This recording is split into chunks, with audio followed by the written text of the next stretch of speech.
Okay. Hello, everyone. So, good morning to everyone. Rather, I say good afternoon. So, in the last class, we have already finished the discussion of how we can do exception handling in C++, and I have discussed about the various exception handling techniques. Okay. I have discussed about how we can use try, catch, and throw keywords or throw blocks to do a exception handling properly, so that our program will execute in a smooth manner, and it will execute all the statements that we are trying to execute after any kind of exception will be generated. Okay, so today we are going to start a new topic in C++, that is uh, how we can manage input output operations in C++, console input output operations. This topic is very easy. Okay, rather we can discuss this topic in first couple of classes or first couple of 3 or 2 classes. We can discuss it, but this topic is little bit related with the file handling in C++. This topic is little bit related with the file handling in C++. Okay, so this managing input output operation in C++ will create the base for you to how we can handle the files properly or smoothly in C++ using the code of C++. That base will be created if you learn this topic. Okay, so let me share the screen first. I hope the screen is visible to everyone. Yes, sir. So yes, the chapter name or topic name, whatever says, managing input output operations. Uh, you can rather say a console based input output operations in C++. Okay, so let me tell you the basic why we require this console based input output operation and what we are going to learn in this chapter, right? So as all of you know that every program takes some data as input and generates some data as output, a process data as output.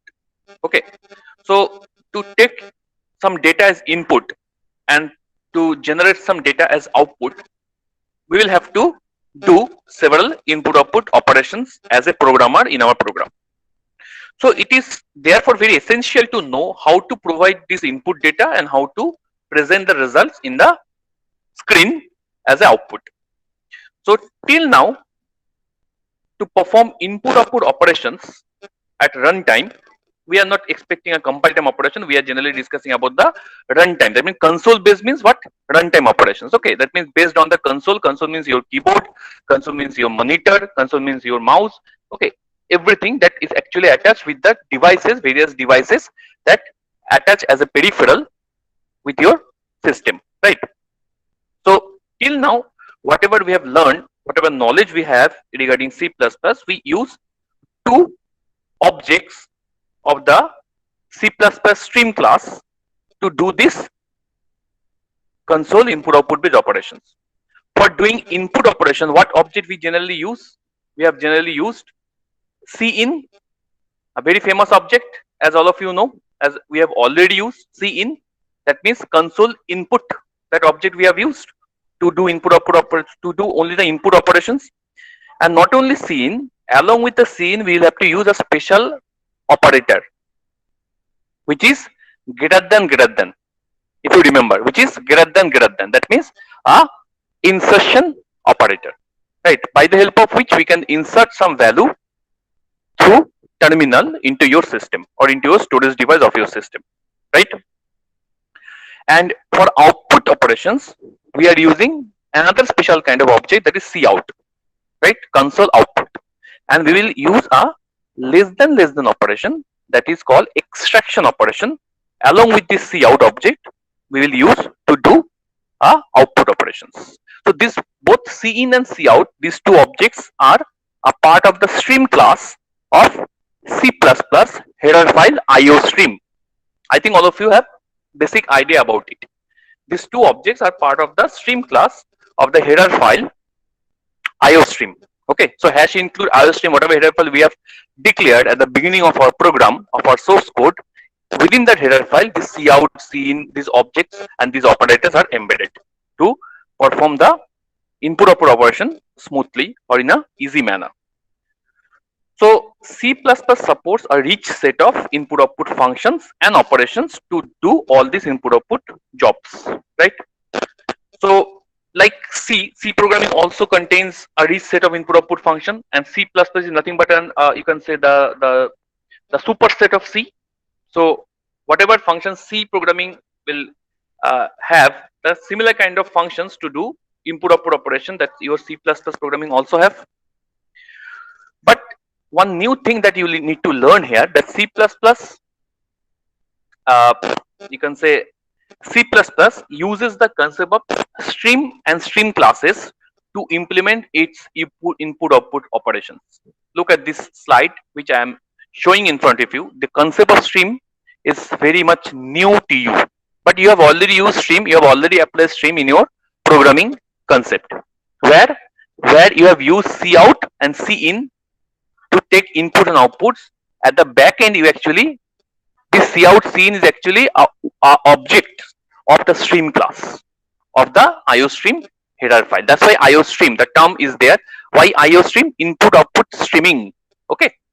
So stream, so C++ uses the concept of the stream and stream classes to implement its input output operations with the console and the disk files. The disk file means hard disk or any other kind of disk spaces. Okay. So in this chapter, we are mainly dealing with this kind of console oriented input output operations. That is the main focus or main aim to deal with this chapter. Okay. So the input output system supplies an interface to the programmer, and that is independent of the actual device being accessed. So in one line, if we say what is a stream, what do you say? In one line, if I will ask you the definition of a stream, what do you say? A stream is nothing but an interface between a programmer and the input output storage devices.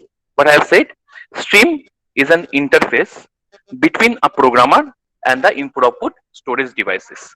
The stream interface makes these two kind of things like input output storage device and programmer are independent of each other. Okay. Why I'm saying independent? Why this term independent is actually using? This independent term is very important here. It's a key term in this concept.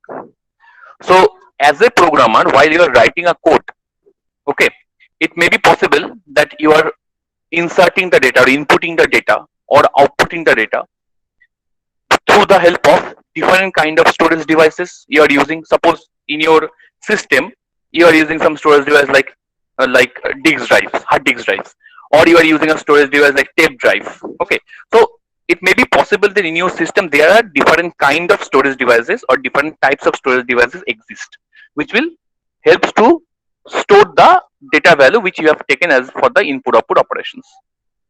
But there must be some interface which don't bother about the different kind of storage devices, which will provide a flexible environment that the programmer can independently access those storage devices without bothering about the types of the storage devices, and this interface is called stream. Understood? So there is another definition of stream. A stream is nothing but a sequence of bytes. So 1 bytes means how many bits? 8 bits. Okay, 0 1 1 0 combination, total 8 bits. So a stream is nothing but a sequence of bytes. So suppose I am giving inputs by the help of cin object and greater than sign. I am giving inputs through the terminal or through the keyboard. So if I am pressing 8, so 8 will store into a byte, and the bytes is nothing but a stream.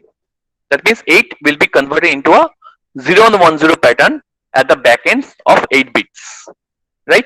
So in the similar way, you can give multiple inputs. Suppose at the first time you have given input 8, at the second time you are giving input 7, at the next time you are giving input 10. So you are able to give multiple inputs. Okay, so multiple inputs are giving, and they are actually storing as a sequence of bytes. So that's why this stream is also defined as a sequence of bytes. Okay, the same concept is applicable whenever you are performing some output operations through your screen or through your console. Okay, so whenever your screen is displaying some outputs of data, that is also displaying in terms of sequence of bytes. Okay, so there are two concepts, input stream and output stream. So what is input stream? The source stream that provides data to the program is called input stream. Very simple. Input stream is mainly used to take input in the form of stream of bytes, right? So input stream is a source stream that provides data to the program. Okay. And what is output stream? Just opposite of input stream, that it is a destination stream that receives output from the program. So program will generate some kind of output in the sequence of bytes, and that will be displayed into your screen. Okay. And this is done with the help of output streaming. Okay. So you have heard this term that this program is actually live streaming, or this cricket match is actually live streaming. What do you mean by live streaming? The same concept is applying there. Live streaming means is streaming of the videos in terms of data. Instead of data, there is a videos which are live streaming, and videos is nothing but a collection of images which are moving so fast that you are seeing that one is actually motionally active. Okay, or motion pictures. That's why it's called motion pictures. MPEG, Motion Photographic Expert Group. It's motion pictures. So live streaming is similar concept of this input streaming and output streaming. So up to this, is it clear to everyone? Anyone has any question, you can ask me. Do you understand what is stream, what is input stream, what is output stream? Is it clear to everyone? Yes, sir. Up to this? Anyone has any question, you can ask me. But can So- you repeat the definition of the stream? Stream is working like a interface between a programmer and a storage devices. So a system, it is possible that you are using different types of storage devices or different kinds of storage devices. At the back end of the system, there may be hard disks, there may be tape drives, there may be other kind of storage devices. So as a programmer, it is difficult for you that to write an input output operation different for the different storage devices. So obviously, as a programmer, you should not bother about this. So who will bother this? The stream class will bother this. So stream is actually class under the header file of IOStream, #include IOStream, and this class will provide the interface by the help of which the programmer can easily perform any kind of input output operation on various types of storage devices in your system have without bothering about the type of the storage devices, or you can say independently. And the stream is also called as a sequence of bytes. Okay, that means a sequence of bytes is getting inputted or is getting outputted. So cricket match is live streaming. That means a live cricket match is streaming, and you are getting the output of this live cricket match on your TV screen. In the similar way, here, whenever you are applying the streaming concepts, you are actually taking input stream and output stream. So input stream is what? It provides data to the program. You are taking inputs through the terminal, through the keyboard, through a mouse, and so on. And output stream, you are giving the output to the destination device. What will be the destination device? Your screen or some other kind of output devices. So by default, your input device is keyboard. Okay, remember it. By default, your input device is keyboard. Input streaming, by default device is keyboard. And for output streaming, the by default device is your monitor or screen. Clear? Is it clear to you? Yes, sir. Yes, sir. So this is a diagram by which it is represented the overall C++ streaming operations. That this is an input device, so you can consider it as a keyboard, by the help of which you are giving a set of inputs in terms of bytes. Look, how many boxes are there? 1, 2, 3, 4, 5, 6, 7, 8, 9. 1, 2, 3, 4, 5, 6, 7. So actually, number of boxes is giving there, but it may be any number of boxes. So it may be an infinite number of boxes. So input streaming means each and every data has been stored in terms of 1 byte. So at the first time you are giving input as suppose number 8. So 8 is stored in the first byte. Okay. Now in the second time you have given a number 10. So 8 is shifting there, and then 10 is stored in the second byte. So now in the input stream the 2 bytes are occupied. So in the similar way there are total 9 bytes. Okay. it is just for example. It may be, it must be more than 9 bytes. The capacity of input stream is more than 9 bytes. Is infinite capacity is equivalent the capacity of a storage device. Okay, so this is the way by which this data are actually storing through the input streaming process or input streaming classes in a sequence of bytes. Okay, this actually represents to represent a sequence of bytes. Array we are representing in such a way. If you remember, array is nothing but a sequence of data or a collection of data. Okay, one after another in a sequence manner. Now, from this input stream, by the help of some system defined function or built-in function of the IOStream class, from this input stream you can fetch or extract input data into your program. So within your program, like cin greater than, by the help of which you are able to fetch the data value which has been stored through the terminal or through the keyboard at the runtime into the program itself.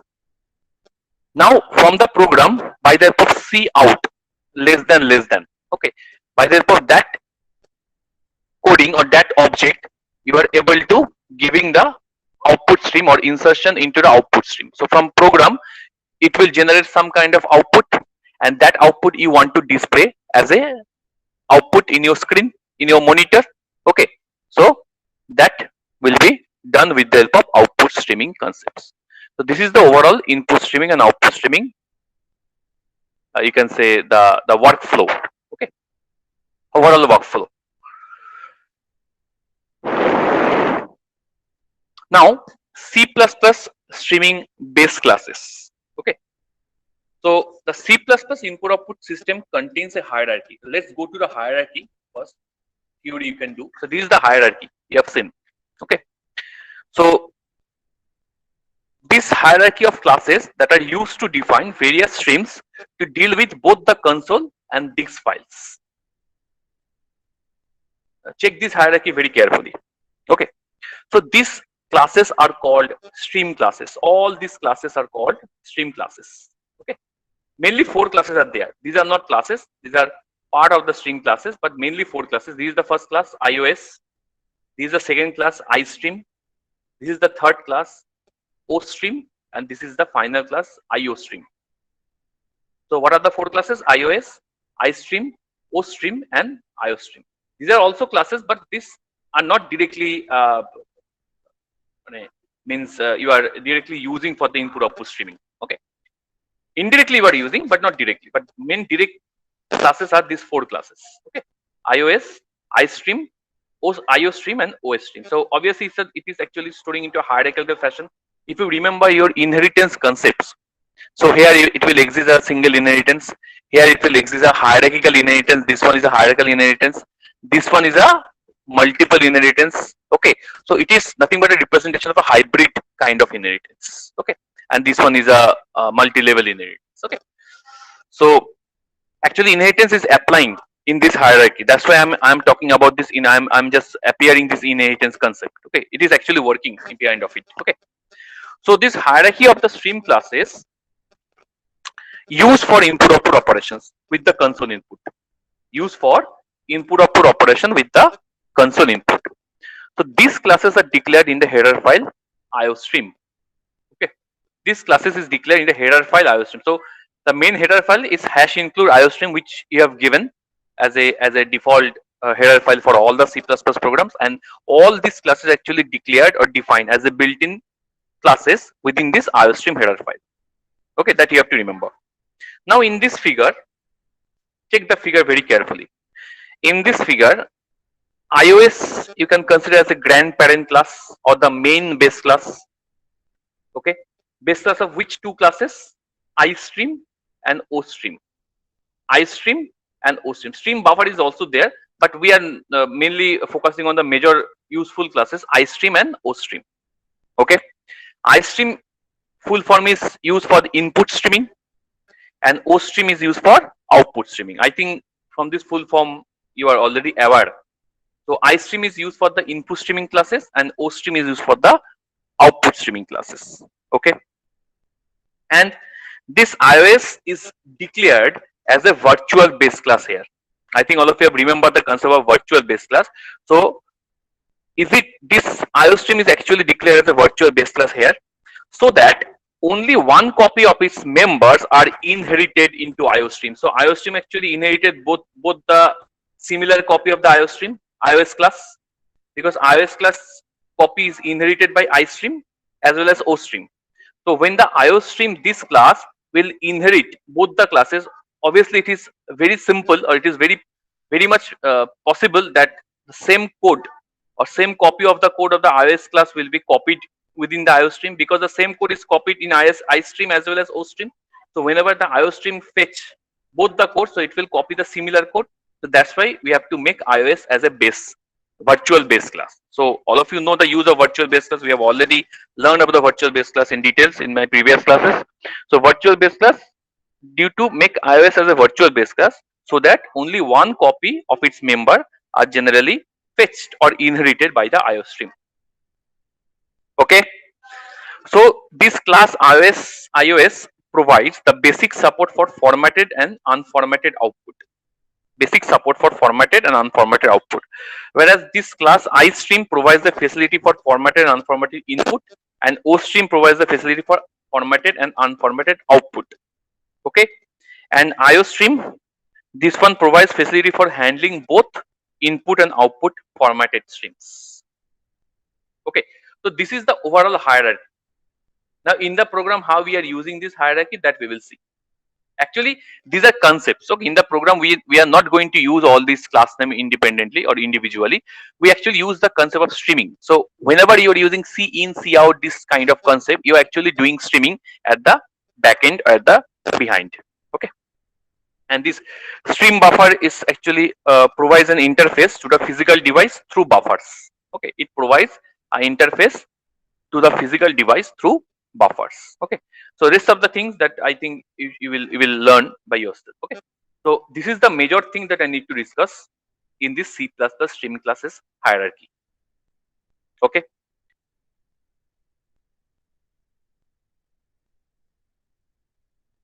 Okay, everything is given there. So in any book, if you follow, then you will get the definition of all these hierarchy classes.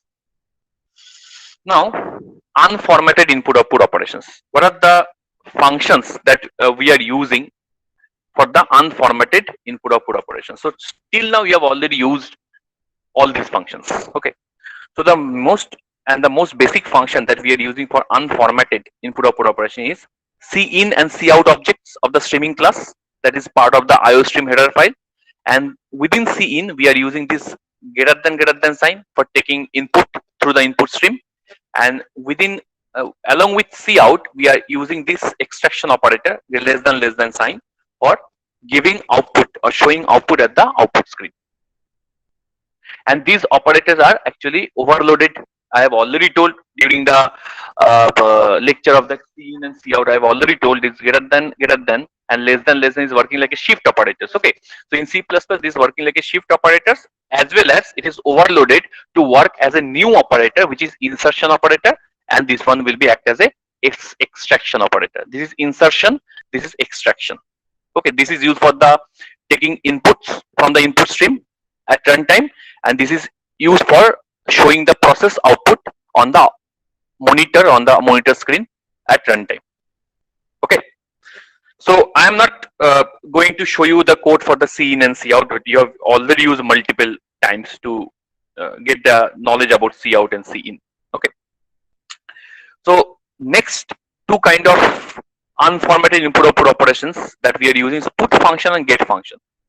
Put function and get function. Have you used put function in C programming? I have already used put function, get function, but I think in C++ I didn't use this put function and get function. In C programming I have used, if you remember, put C, get C I have used for taking a single character. We are using get C as input, and for printing a single character as output, we were using put C, if you remember. Okay, put C and get C we can use instead of that scanf and printf functions. Okay, and putS, getS we have also used in C programming, if you remember. PutS is used for print a string as an output in the output screen, and getS is used to take in as an input of a string from the input string. Okay, so getLine and write function is just working like a getLine function is used to take a line as a text, enter line as input as a text, and write function is used to print that entire line as output. Okay, so let's check some program regarding this. So this is a very simple program. So I your think screen this is program is visible to everyone. no, Is it visible? no, sir. Your No, sir. One second, one second. I think it will take some time.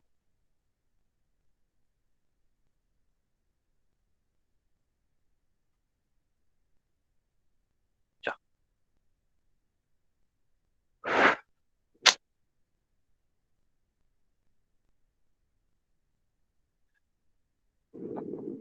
I think there is some network glitch, technical glitch. Okay, okay.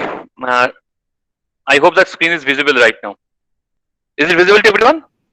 yes, sir. Yes, sir. Yes, very good. So let's check out one very simple character based input output operation that we are performing here with the help of get function and put function.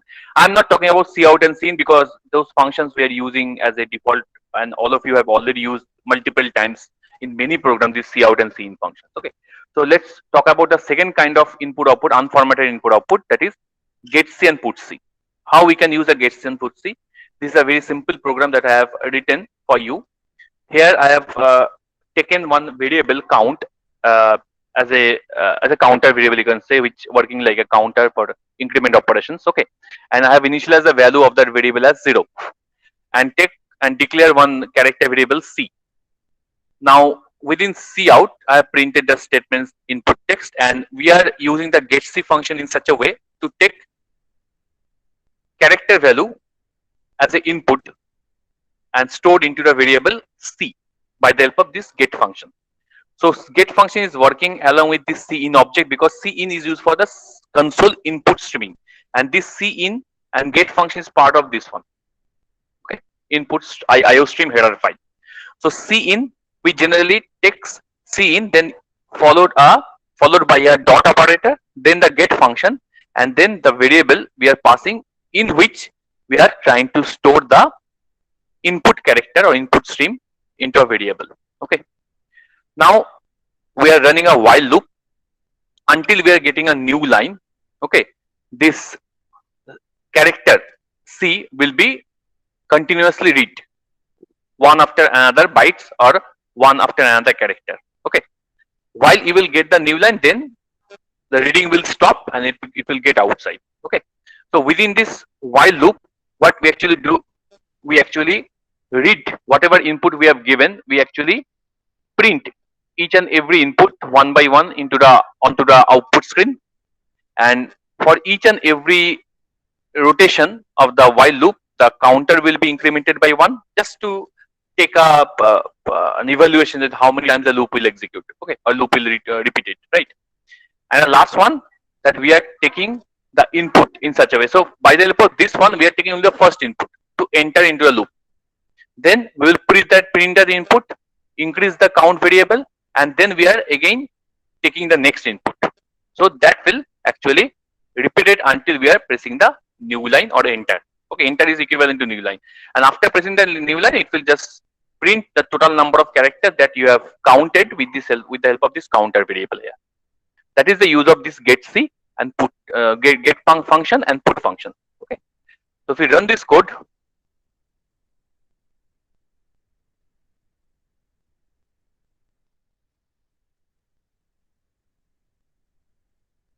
what happened?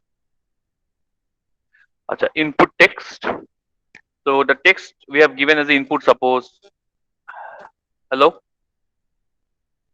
So the output text is this one. So this is the input text. By the help of get function we are taking this hello, and by the help of put function we are printing this hello. Okay, stream character by character we are doing this print. Okay, and then at the end it will print the total number of characters present in that hello stream is 1 2 3 4 5. Okay, so this is the job of a get function and put function. Is it clear to everyone? Is this job clear to everyone? Is this program? Yes. What about the others? Is it clear to everyone? Yes, sir. Okay, very good. Okay, the next thing that I need to discuss, that is the second, the third process by which we can take input in an unformatted way. That is the get line and write function. Get line function and write function. This one, get line function and write function. So this is the code where the get line function and the write function is working. This is the code, a simple code. So we can read and display a line of text more efficiently using the line oriented input output function. Which is the line oriented input output function? Get line function and write function. The get line function is used to read the entire line of the text that ends with a new line character. Okay. And this function, this getLine function, is also evolved or is also executed with the help of this cin object. Okay, with the help of this console input object. So input streaming. So this cin is actually working like input streaming object, and this getLine function is using. Okay, and the character array or the string in which you are going to store the entire line of text, and the size of the string has to be mentioned uh, as a second argument of this getLine function. So size of the string I have already mentioned here is 20, and the character array that I have also declared, the size is also 20. Okay, so this function call or invokes the function get.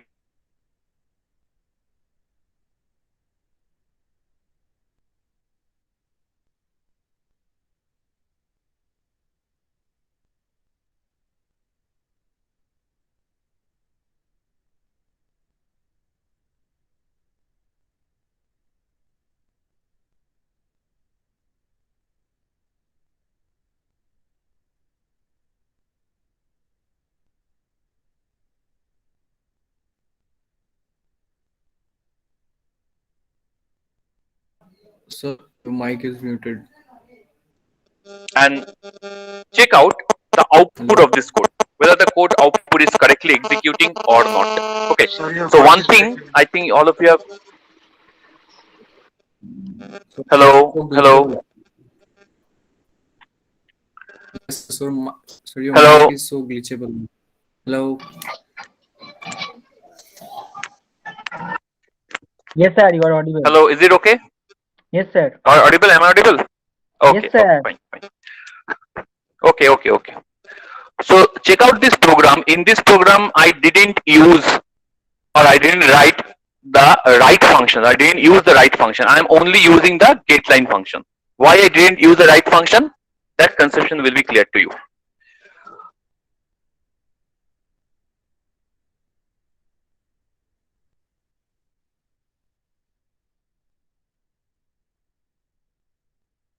So according to the execution of this program, what will be the output of this code? With the help of cin, okay, city name will be printed, whatever. In the next statement, enter the city name again. Here I have used a getLine function, okay, and then print the city name. Then in the next statement, I am entering another city name by using the getLine function. So what do you say? What will be the output of this code? Anyone has any idea? Uh, the the last one, like whatever I write the city name, the last will show the output. Now, do you think this all the three outputs you will get in your output screen? No, All only these three outputs. only one. Why? Why not one? Because Or why not all? we are all writing the same location of memory location. Like we are again and again changing value in it. Just because we are just using another method to take input. We are not taking another variable. Hello. Okay. The thing is that okay, let me run the code and then I will tell you the logic. So enter the city name. So first city name, suppose I am entering, is Kolkata, right? Very good. Check out the code first. Check out the code side by side. So your conception will be clear.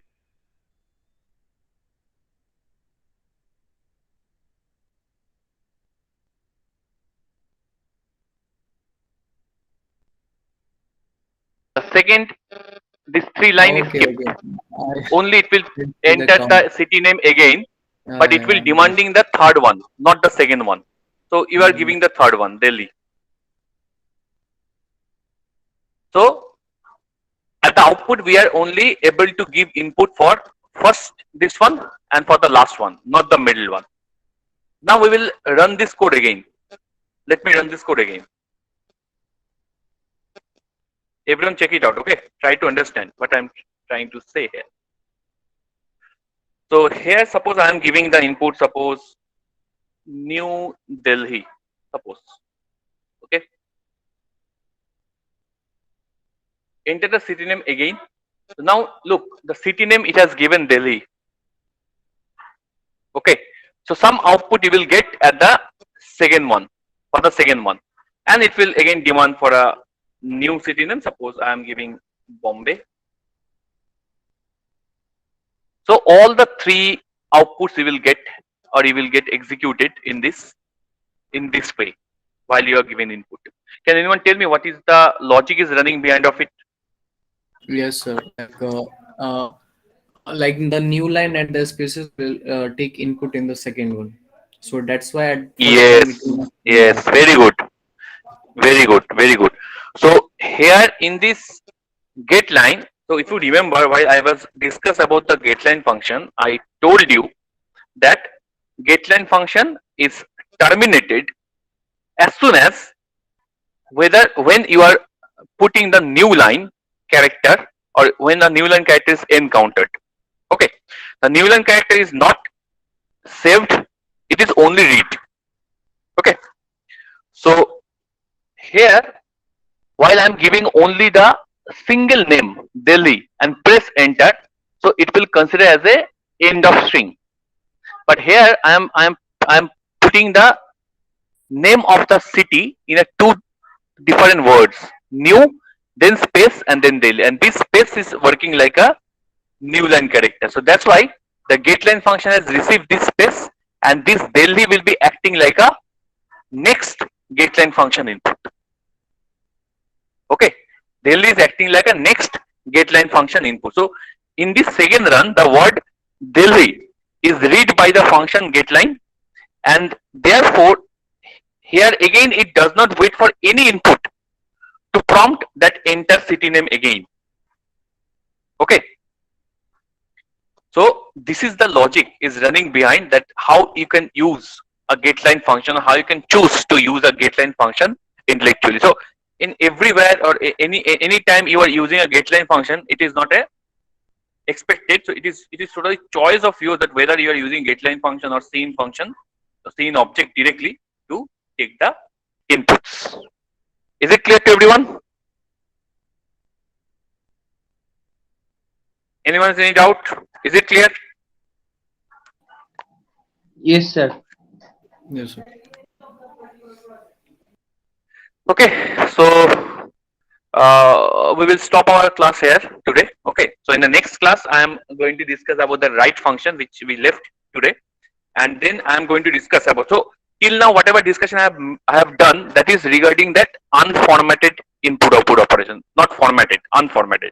So in the next class onwards, I am going to start the discussion about formatted input output operation. That means you can during the print you can change the width of the printing statement, or you can skip some part of the printing, some part of the string as a printing output. So you can control that output format.